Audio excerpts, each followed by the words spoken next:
Magandang araw, ako nga po pala si Luis Andre P. Badalier. Ngayon ay pag-uusapan natin ang isa sa pinakamatandang relihiyon sa Asya. Ito ay ang Buddhism, isang pananampalatayang nakatuon hindi sa iisang Diyos, kundi sa paghahanap ng kaliwanagan o enlightenment.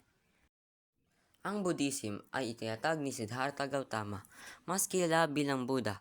Iniwan niya ang marangyang buhay bilang prinsipe upang maunawaan ang tunay na sanhi ng paghihirap.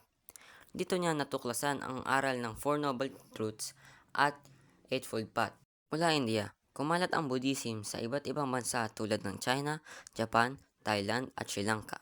Sa iba't ibang templo at monasteryo, makikita natin ang mga mongheng nagdadasal at nagmumuni-muni para maabot ang nirvana, ang kalagayan ng lubos na kapayapaan.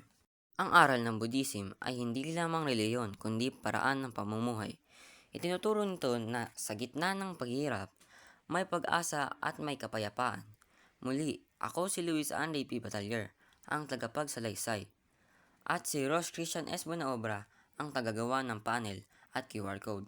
Salamat sa pakikinig. Yun lamang po ang tungkol sa Buddhism.